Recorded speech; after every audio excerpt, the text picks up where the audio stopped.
सर्वांना नमस्कार।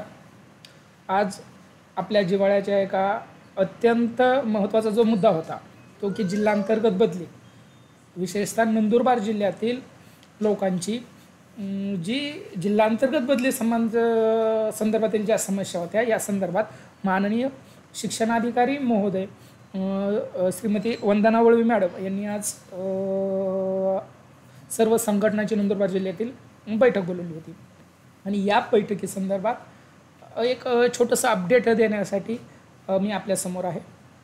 मित्रांनो, आज आपल्या ज्या माननीय शिक्षणाधिकारी महोदय आहेत त्यांनी सर्व संघटनांची जी काही बैठक बोलवली होती खूप चांगली अशी त्या ठिकाणी बैठक झालेली आहे आणि विशेष म्हणजे जी की आपल्या अवघड क्षेत्रातील लोकांची जी सगळ्यात महत्त्वाचा जिव्हाळ्याचा विषय होता जिल्हांतर्गत बदली, त्याच्याबाबत खूप चांगली आणि एक सकारात्मक चर्चा आजच्या मीटिंगमध्ये झालेली आहे आणि म्हणून एकंदरीत याच्या संदर्भात जो आमचा व्ह्यू आहे या बैठकीसंदर्भात तो आणि जे काही आम्ही मुद्दे त्या ठिकाणी चर्चेले गेले या संदर्भात जेवढं काही आठवणीत आहे किंवा जे लक्षात येतं तर त्याबाबत एक अपडेट आपल्याला छोटीशी द्यावी, तर या दृष्टिकोनातून हा व्हिडिओ तुमच्यासमोर आहे।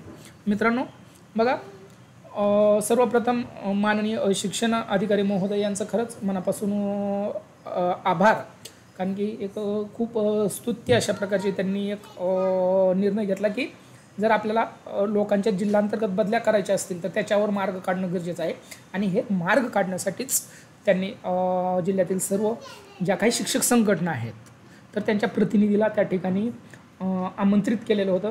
या बैठकीसाठी आपले विशेषतः अवघड क्षेत्रासाठी पोटतिडकीनं काम करणारी जी आपली संघटना आहे अटल शिक्षक महाराष्ट्र राज्य, अटल शिक्षक संघटना महाराष्ट्र राज्य याच्यामार्फत देखील आम्ही त्या ठिकाणी पार्टिसिपेट झालेलो होतो। त्याच्यामध्ये मी स्वतः आणि आपले जे अमोल जाधव आहेत राज्य सचिव, आम्ही दोघं त्या ठिकाणी पार्टिसिपेट झालेलो होतो आणि खूप चांगल्या वातावरणात एक विशेषतः शिक्षणाधिकारी महोदय यांचा खूप पॉझिटिव्ह दृष्टिकोन त्या ठिकाणी दिसला। हे बदल्यासाठी चांगल्या प्रकारे लोकांचे प्रश्न हाताळतायत याचीसुद्धा जाणीव त्या बैठकीत एकंदरीत झाली। तर बघा, सगळ्यात प्रथम जे अवघड क्षेत्रातलं लोकांचं जे खाली उतरण्यासाठी आहे आणि विशेषतः याच्यासाठी जवळपास बहुतांश संघटनांनी सकारात्मकता दाखवली। विरोधात किंवा अवघड क्षेत्रातल्या बदल्या व्हावं याच्या विरोधात शक्यतो कोणी बोललं नाही आणि बोललं असतं तरी ते काही उपयोगाचं नव्हतं वस्तुतः, कारण की ही बैठक मुख्य उद्देश तोच होता की वरच्या लोकांना जर खाली उतरायचं आहे तर ते कसं, आणि म्हणून याच्या संदर्भात जे काही प्रचलित शासन निर्णय आहे तर शासन नक्की बदल्या कोणत्या पद्धतीने करू शकतो याचा एक सारासार अभ्यास करून आणि खरंच जर या अवघड क्षेत्रातील लोकांना न्याय द्यायचा असेल तर आपण काय करू शकतो या अनुषंगाने आपण त्या ठिकाणी खूप सुंदर अशी भूमिका अटल शिक्षक संघटनेच्या माध्यमातून मांडली। विशेष म्हणजे शनिवारी रात्रीच मी तुम्हाला आवाहन केलेलं होतं की नंदुरबार जिल्ह्यातील लोकांनी ज्या काही तुमच्या समस्या असतात त्या लिंकद्वारे त्या ठिकाणी भरा। जवळपास 90 ते 100 आपल्याला त्या ठिकाणी गुगल फॉर्मद्वारे लोकांनी त्या ठिकाणी त्यांच्या सूचना पाठवलेल्या होत्या। या सगळ्या सूचनाचा अभ्यास करून आपण त्या ठिकाणी संबंधित जे आपले संघटनेचे कोर कमिटीतले घटक आहेत, जे काही व्यक्ती आहेत ह्या सगळ्यांशी त्या ठिकाणी चर्चा करून एक साधारण त्या ठिकाणी निवेदन देखील आपण तयार केलेलं होतं आणि त्याच्याच अनुषंगाने नक्की काय भूमिका असावी संघटनेची हे ठरवून तीच भूमिका आम्ही त्या ठिकाणी बैठकीमध्ये मांडली। बघा, ज्यावेळेस बघा आता अवघड क्षेत्रावाल्यासाठी तर बोलायला तर सगळे बोलले, आता प्रत्येकाने आपले निवेदन दिले, कोणी आपल्या निवेदनात काय दिलं हे माहीत नाही, कारण की चर्चा झाली त्याचसोबत निवेदनंसुद्धा त्या ठिकाणी संग्रहित करण्यात आलेले आहेत। त्याच्यामुळं निवेदनाच्या मुद्द्यावर देखील पूर्ण प्रोसिडिंग त्या ठिकाणी बनवलेले आहे।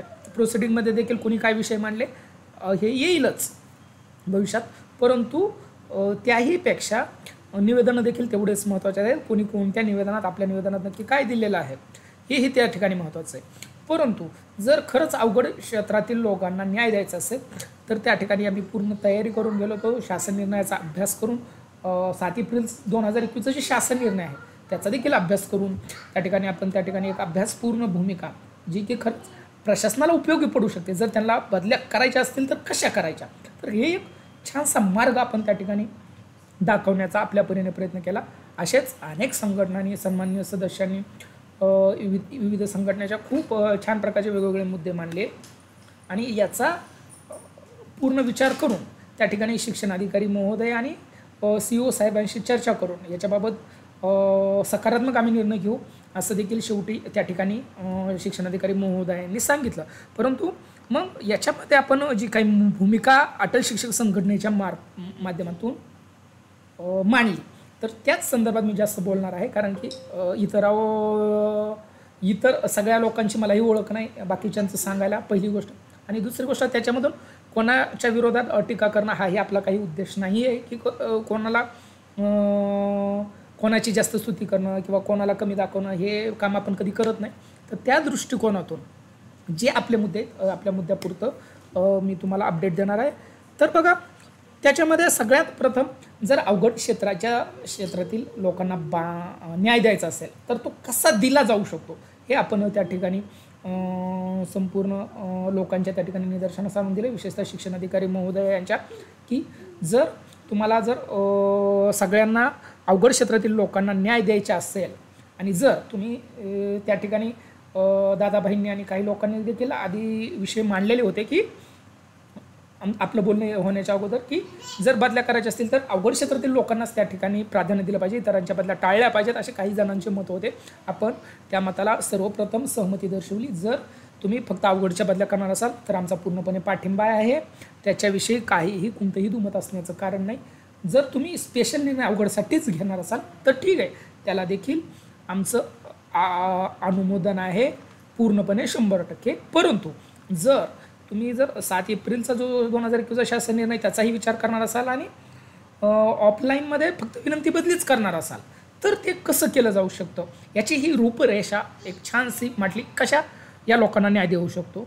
तर त्याच्यामध्ये जर संवर्ग 1-2च्या तुम्ही बदल्या करणार असाल, बघा, जर पूर्ण अवघडच्या करणार असाल तरी आमची हरकत नाही, परंतु संवर्ग 1-2च्या करणार असाल तर त्या ठिकाणी सगळ्यात महत्त्वाचं, ज्यांनी संवर्ग 1-2चा याच्यापूर्वी लाभ घेतलेला आहे अशा लोकांना त्या ठिकाणी बदलीची परत संधी दिली जाऊ नये. यावर्षी देण्याऐवजी पुढच्या वर्षी परत ऑनलाईन बदल्या प्रक्रिया ऑनलाईन धोरणातून होणार आहेत आणि त्या धोरणाअंतर्गत यांना पुढच्या वर्षी बदल्या होतील. त्याच्यामुळे आता प्रशासनानं जास्तीत जास्त अवघड क्षेत्रातील लोकांवर लक्ष केंद्रित केलं पाहिजे.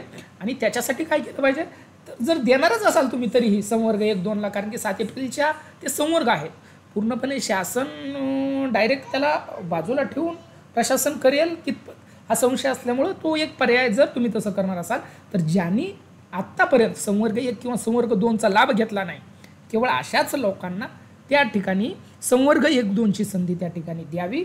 अन्यथा ज्यांनी लाभ घेतलेला आहे पूर्वी कधीही, तर अशा लोकांना त्या ठिकाणी संवर्ग 2चा लाभ त्या ठिकाणी देण्यात येऊ नये असं स्पष्ट भूमिका मांडली. जेणेकरून माझ्या अभ्यासानुसार तर असे लोक खूप तुरळक असतील किंवा नसतीलच, कारण की बहुतांश लोकांनी ॲक्च्युली ज्यांना 3ही वर्ष झालेले आहेत, पती पत्नी असतील, संवर्ग असेल, या सगळ्यांनी चांगल्या चांगल्या शाळा बसवण्यासाठी तो लाभ ॲक्च्युली घेतलेला आहे. त्याच्यामुळे जरी या लोकांना त्या ठिकाणी समावेश केला तरी खूप काही संख्या नसेल. आणि खरंच जर मग त्यांचाही हक्क आहेच, कारण की 7 एप्रिलच्या धोरणानुसार त्यांना संवर्ग 1-2 आहेच आणि तो जर फॉलो करणार असेल शासन तर प्रशासन, तर त्या ठिकाणी आपल्याला त्यांना बदली द्यावी लागेल. आणि मग म्हणून जर देणार असाल तर एक अट ठेवा, त्याच्यासाठी आम्ही देतोय, परंतु ज्यांनी आत्तापर्यंत कधीही लाभ घेतला नाही त्यांनाच द्या. दुसरी सगळ्यात महत्त्वाची गोष्ट ती म्हणजे विनंती बदलीसाठी देखील सेवेची अट असता कामा नये. विशेषतः सोप्या क्षेत्रातून अवघड क्षेत्रात जाण्यासाठी कोणतीही सेवेची अट प्रशासनाने लावू नये. कारण की जर अवघड क्षेत्रातले आपल्याला जर लोक खाली उतरायचे असतील तर प्रशासनासमोर सगळ्यात मोठी जी अडचण आहे, वरचे उतरवणं सोपं आहे पण खालचे तिथं कसे पाठवायचे किंवा वरच्याला देखील पूर्णपणे जागा जास्त कशा रिकाम्या करायच्या, याच्यासाठी देखील आपण त्या ठिकाणी प्रशासनाला एक खूप चांगला त्या ठिकाणी मार्ग दाखवला की जर सोप्या क्षेत्रात सगळ्या लोकांना ज्यांची इच्छा आहे अशांना एक संधी दिली वरती जाण्यासाठी, चांगली संधी उपलब्ध करून दिली की ज्यांना ती एक सुसंधी वाटेल. कारण की बऱ्याच लोकांना आता नाही गेले तर ऑनलाईनमध्ये ते जाणारच आहेत आणि त्याच्यापेक्षा अगोदरच जाऊन एक चांगली शाळा मिळवण्यासाठी अवघड क्षेत्रातल्या सगळ्या शाळा त्यांना खुल्या करण्यात याव्यात, जेही घेतील त्याच्यामुळं एक संख्या वाढेल बदली मागणाऱ्यांची, आणि त्याच्यामुळं अवघड क्षेत्रातल्या देखील विनंती बदलीने जागा भरल्या जातील. आणि विशेषतः आपण असाही आग्रह धरला, जे स्वतःहून अवघड क्षेत्रात जाणार आहेत यांच्यासाठी अवघड क्षेत्रातील लोकांच्या अगोदर बदली किती त्यांना देण्यात यावी, पण त्यांना फक्त अवघड क्षेत्रातल्या जागा दाखवण्यात याव्या. जे स्वतः अवघड क्षेत्रात जाऊ इच्छित आहेत, मग ते अवघडमधून अवघडमध्ये जाणार असो किंवा सोप्यातून अवघडमध्ये जाणार असो, यांना तुम्ही काय करा तर थेट अवघडमध्ये जाण्याची अगोदर संधी उपलब्ध करून द्या. त्याचा परिणाम काय होणार आहे हेही आपण प्रशासनाच्या निदर्शनास आणून दिलं. त्याचा परिणाम असा होईल की ह्या सोप्या क्षेत्रातील लोकांच्या अतिरिक्त जागा निर्माण होतील. कुणासाठी? अवघड क्षेत्रातून लोकांना खाली उतरण्यासाठी. आणि याच्यावर आणखी आपण लोकांना त्या ठिकाणी हे करण्यात येऊ शकतं, म्हणजे समायोजन जास्त लोकांना खाली उतरवता येऊ शकतं. दुसरी गोष्ट, प्रशासन जर असा विचार करत असेल की अवघड क्षेत्रातील लोकांना खाली उतरल्यावर वरच्या जागा जास्त रिक्त राहतील, तर त्याच्यासाठी देखील आपण पर्याय सुचवले. पहिला पर्याय तर जे शासनाने आता कंत्राटी भरतीचं जे परिपत्रक काढलेलं आहे, शासनाचे देखील आदेश आहेत जिल्हा परिषदला किंवा जिल्हा प्रशासनाला की तात्काळ याच्यामध्ये कंत्राटी भरती 15 दिवसात करण्याचे आदेश आहेत त्या ठिकाणी. आणि जर कंत्राटी भरती आपण करणार असू तर त्यापूर्वी कंत्राटी भरती होण्याच्या पूर्वीच ह्या बदल्या करा, जेणेकरून काय होईल तर आपल्याला जास्तीत जास्त लोकांना हे अवघड क्षेत्रात जरी जागा शिल्लक राहत असतील तर तिथं देता येतील.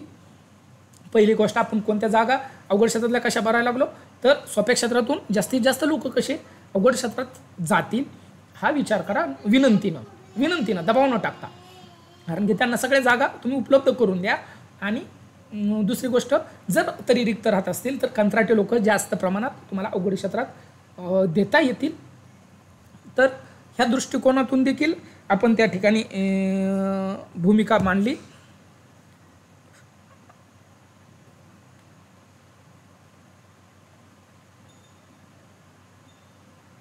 आणि विशेष म्हणजे अवघड क्षेत्रात जे जाणारे लोक आहेत यांच्या जागावर अवघड क्षेत्रातील लोकांनाच त्या ठिकाणी संवर्ग 1-2 सोडून त्याच्यानंतर अवघड क्षेत्रातील लोक हे करावं, ह्या बदल्या द्याव्यात. हे आपल्या निवेदनात आपण नमूद केलेलं आहे की अवघड क्षेत्रातल्या जे सोप्यातून अवघड जाणार आहेत यांच्या जागेवर अवघड क्षेत्रातल्या लोकांनाच बदल्या द्याव्यात, जेणेकरून संवर्ग 1-2 झाल्यानंतर तुम्ही अवघड क्षेत्रात जाण्यासाठीचा टप्पा राबवा आणि शेवटी अवघड क्षेत्रातून येण्यासाठीचा टप्पा राबवा, जेणेकरून काय होईल यांना मोठ्या प्रमाणात त्या ठिकाणी जागा त्या ठिकाणी उपलब्ध होतील. आणि आणखी एक महत्त्वाचा मुद्दा आपण त्या ठिकाणी मांडला, कंत्राटी भरती झाल्यानंतर तरी जर मोठ्या प्रमाणात जर जागा अवघड क्षेत्रात रिक्त राहत असतील तर त्याला आणखी एक आउट ऑफ द बॉक्स आपण एक त्यांना सजेशन दिलं की जे आजपर्यंत कधीच अवघड क्षेत्रात गेलेले नाहीत अशा लोकांसाठी तुम्ही काय करा तर त्यांना प्रतिनियुक्त्या द्या. जर त्यांनी विनंतीने ते गेले नाहीत आणि हे झाले नाही तर प्रशासनाने तिथली परिस्थिती जर त्यांना बिकट वाटली तर अशा वेळेसमध्ये कधीच जे गेलेले नाहीत त्यांना थेट प्रशासनाने पाठवा प्रतिनियुक्ती देऊन, तिथं इथली वेगळी व्यवस्था लावून अवघड क्षेत्रातली अडचण सोडवण्यासाठी अशा प्रतिनियुक्तीसुद्धा देण्याचा एक आउट ऑफ द बॉक्स त्या ठिकाणी आपण प्रशासनाला एक सुचवलं, जेणेकरून काय होईल तर मोठ्या प्रमाणात त्या ठिकाणी बदल्या त्या ठिकाणी आपल्याला अवघड क्षेत्रातील लोकांना खाली उतरवायला त्या ठिकाणी सोपं होईल. आणि जर नियमानुसार तुम्ही संवर्ग 1-2ला प्राधान्य 7 एप्रिलच्या देणार असेल तर अवश्य द्यावं, त्याच्याविषयी आमचं काही नाही. फक्त ज्यांनी याचा आजपर्यंत लाभ घेतला नाही केवळ अशाच लोकांना एकदाही जर लाभ घेतलेला असेल तर अशा कोणालाही तो लाभ देण्यात येऊ नये. त्यांनी लाभ घ्यायचाच असेल तर पुढच्या ऑनलाईन बदली प्रक्रियेमध्ये त्यांनी घ्यावा हे त्या ठिकाणी सुचवलं. त्याशिवाय विनंती बदलीसाठीची जी सेवा ज्येष्ठता आहे ती त्या ठिकाणी तुम्ही अवघड क्षेत्रातले आहेत की सोपे क्षेत्रातले आहात याच्यानुसारच तुमची निश्चित करण्यात यावी. जिल्हा सिनियरिटी त्या ठिकाणी घेण्यात येऊ नये अशी देखील त्या ठिकाणी आपण प्रशासनाकडे त्या ठिकाणी विनंती केली आहे. याच संदर्भाने सेवा ज्येष्ठतेबाबत अनेक संघटनांनी सुद्धा त्या ठिकाणी हेच मत मांडलं किंवा तुम्ही शाळानिहाय किंवा अवघड सोपेनिहाय त्या ठिकाणी सेवा ज्येष्ठता ठेवा. तर ह्या अनुषंगाने अटल शिक्षक संघटनेच्या माध्यमातून आपण त्या ठिकाणी आपलं मत किंवा अवघड क्षेत्रातील लोकांचा आवाज प्रशासनापर्यंत पोहोचवण्याचा प्रयत्न केला. विशेष म्हणजे फक्त आवाजच नाही तर याच्यामध्ये काय मार्ग काढला जाऊ शकतो, आउट ऑफ द बॉक्स जाऊन सुद्धा आपण प्रशासनासमोर त्या ठिकाणी सगळ्या गोष्टी मांडलेल्या आहेत. विशेष म्हणजे ते निवेदनात सुद्धा आपण प्रशासनाला दिलेलं आहे. आणि अशा प्रकारे या अवघड क्षेत्रातील किंवा जिल्हांतर्गत बदलीचा जो नंदुरबारसाठी एक वेगळा प्रश्न कठीण बनलेला आहे की वरी कोणाला पाठवायचं विनंती बदलीमध्ये, जे की कोणाचीच तयारी नाही. तर त्या दृष्टिकोनातून खूप छानसा प्रयत्न आम्ही त्या ठिकाणी केलेला आहे. विशेष म्हणजे याच्यामध्ये अनेक संघटनांनी देखील नंदुरबार जिल्ह्यातलं चांगले मतं त्या ठिकाणी मांडले आणि या बदल्या करण्यासाठी एक सगळ्यांनी एक सकारात्मकता दाखवली. त्याच्यामध्ये अनेक जणांनी, काही लोकांनी स्वतःच्या सुद्धा काही मुद्दे त्या ठिकाणी रेटण्याचा प्रयत्न केला किंवा त्यांच्या निवेदनातही असतील. परंतु जे आपले शिक्षणाधिकारी महोदय आहेत यांची परिपक्व भूमिका त्या ठिकाणी एक वैयक्तिकरित्या आमच्या निदर्शनास त्या ठिकाणी आली. कारण की शेवटी ज्या वेळेस त्या उठल्या तर त्यांनी स्पष्ट सांगितलं, तुम्ही असे जास्तीचे विषय जर मध्ये आणले की जे प्रशासनाला लागू करणं शक्य नाही, तर अशा बदल्याच होणार नाहीत. किंवा जुने विषय काढीत बसला, जुने उकरून काढला, बाकीचे काही विषय काढले तर आपल्याला बदल्या करणं त्या ठिकाणी शक्य होणार नाही. त्याच्यामुळं आपण मीटिंग बोलवली बदल्या करण्यासाठी. म्हणून बदल्याला आपण पहिलं प्राधान्य देऊया, बदल्या कशा मार्गी लावायच्या याच्यावर आपण फोकस करूया. आम्ही प्रशासन, तुम्ही ज्या काही सूचना दिल्यात ह्या सगळ्या सूचनांचा अभ्यास करू, जे निवेदनं तुमचे येतात त्याचा अभ्यास करू आणि एक छान प्रकारे अवघड क्षेत्रातील लोकांना कसा न्याय देता येईल याच्याबाबत विचार करून CEO साहेबांशी चर्चा करू. नक्की या बदल्या कंत्राटी भरतीच्या अगोदर करण्याचा आमचा त्या ठिकाणी प्रयत्न असेल असं स्पष्टपणे शिक्षणाधिकारी महोदय यांनी सांगितलेलं आहे. आणि म्हणून एक आमच्या मनात जी काही आजच्या मीटिंगनंतरची आशा आहे तर 100% अवघड क्षेत्रातील लोकांना न्याय भेटेल आणि आपण मांडलेले मुद्दे देखील खूप त्या ठिकाणी एक दिशादर्शक प्रशासनाला ठरतील अशी एक अपेक्षा त्या ठिकाणी आम्हाला आहे. तर वैयक्तिक ज्या संघटनांनी या सगळ्या प्रोसेससाठी प्रयत्न केले अशा सगळ्या संघटनांचे देखील मनपूर्वक आभार. जे काही मतं व्यक्त केले, खूप चांगले सजेशन दिले किंवा ह्या बदल्या व्हाव्यात याच्यासाठी देखील प्रयत्न केले, या सगळ्यांचे खरंच मी देखील मनापासून आभार व्यक्त करतो आणि तमाम शिक्षक बांधवांतर्फे त्यांना देखील धन्यवाद देतो. आणि तुम्ही सगळ्यांनी ज्या काही सूचना आमच्या आव्हानाला प्रतिसाद देऊन ज्या सूचना मांडल्या त्यातल्या ज्या आम्हाला योग्य वाटल्या त्या नक्कीच आम्ही घेण्याचा प्रयत्न केला. तुमच्या प्रत्येक सूचनेचा विचार आम्ही केला. ज्या आमच्या पठडीमध्ये बसतात, ज्या आमच्या विचारशक्तीत योग्य आहेत अशा प्रत्येकाला न्याय देण्याचा आम्ही प्रयत्न केला. मग तो संवर्ग 1-2 असो किंवा अवघड क्षेत्र असेल. नक्कीच आमचा अवघड क्षेत्र फोकस जरी असला तरी संवर्ग 1-2वर अन्याय न होता कसं ते देता येईल. कारण की एकदा जर लाभ घेतला असेल तर तुमच्यावर तो अन्याय नाही, परंतु एखाद्याला लाभच भेटला नाही आणि तरी देखील त्याला सोडणं हे भी आमच्या पठडीत ते बसलं नाही. त्या अनुषंगाने जर एकदाही लाभ घेतला नसेल अशा व्यक्तीचा अवश्य संवर्ग 1-2चा लाभ द्यावा, पण अतिरिक्त लोकांना देऊ नये हे देखील आम्ही म्हणणं मांडलं. तर अशा सगळ्या पार्श्वभूमीवर एक नक्की एक सुंदर प्रकारचं खरंच शिक्षकाला न्याय देणारच धोरण प्रशासन त्या ठिकाणी अवलंबेल अशी त्या ठिकाणी एक अपेक्षा आजच्या मीटिंगनंतर व्यक्त करतो. तुम्हा सगळ्यांना जी उत्सुकता होती त्यासाठी इतक्या उशिरा आता मी हा व्हिडिओ बनवतोय. तरी सगळ्यांना मनापासून धन्यवाद. तुमच्या ज्या काही संघटनेकडून अपेक्षा असतील किंवा ज्या कोणाचा आवाज नसेल तर अशा सगळ्यांचा आवाज बनण्याचं काम अटल शिक्षक संघटना कायम तुमच्यासोबत आहे. ज्यांना वाटतं की आमचं कोणी वाली नाही तर त्याच्यासाठी आमचे दार कायम उघडे आहेत. नक्की तुम्ही आवाज द्या. तुमच्यासाठी आम्ही अर्धरात्रीसुद्धा आमचे दारं उघडे आहेत. त्याच्यामुळं नक्की सर्वसामान्याचा आवाज म्हणून आम्ही तुमच्या सर्वसामान्याच्या भूमिका यापुढे देखील प्रशासनासमोर नेण्याचा नक्कीच आमच्या परीने 100% देण्याचा आम्ही त्या ठिकाणी प्रयत्न करू एवढंच या ठिकाणी व्यक्त करतो. आणि नक्कीच आजच्या मीटिंगमध्ये जी सकारात्मक दाखवली त्या सकारात्मकतेनेच या बदल्या होतील अपेक्षा व्यक्त करतो. विशेष म्हणजे आणखी एक महत्त्वाचा जो मुद्दा त्या ठिकाणी चर्चेला आला होता, विशेषतः गोपाळ गावित सरांचा त्या ठिकाणी आग्रह होता की ज्यांनी संवर्ग 1चा चुकीचा लाभ घेतलेला आहे, डुप्लिकेट सर्टिफिकेट आहे, त्यांच्यावर देखील कार्यवाही करण्यात यावी. त्याच्यावर देखील खूप सकारात्मक चर्चा त्या ठिकाणी झाली. त्याच्यामुळे माझं एक आणखी आव्हान आहे की इथून पुढं तर डुप्लिकेट प्रमाणपत्राच्या आधारे कोणीही लाभ घेण्याचा प्रयत्न करू नका संवर्ग 1चा, कारण की भविष्यामध्ये त्या ठिकाणी खूप त्या ठिकाणी अडचणीचं सामोरं जाऊ शकतो. विशेष म्हणजे याच्यासाठी सगळ्या संघटनांनी अशा लोकांवर कार्यवाही करावी, जर चुकीचं कोणी करत असेल तर याला सहमती दाखवली. त्याच्यामुळं भविष्यात जर असं कोणी सापडलं तर याला नक्की अडचणी येऊ शकतात खूप मोठ्या, आणि त्याच्यामुळं कुणीही असं डुप्लिकेट करण्याचा प्रयत्न त्या ठिकाणी करू नये, ही एक कळकळीची विनंती मी सगळ्या आपल्या बांधवांना करणार आहे. कारण की अशी आमच्यावर वेळ येऊ नये की आपल्याच बांधवावर कारवाई करावा. ही जी संघटना या तुमच्यासाठी आहेत आणि तुमच्यावरच कारवाई करा अशी कोणावर मागणी करण्याची वेळ येऊ नये, ही एक आमची आपल्या सगळ्यांना विनंती आहे. हे त्या ठिकाणी मी परत एकदा आग्रहाने सांगेन. आणि नक्कीच आजच्या मीटिंगचा सकारात्मक रिझल्ट लवकरात लवकर दिसेल अशी अपेक्षा या ठिकाणी व्यक्त करतो. धन्यवाद.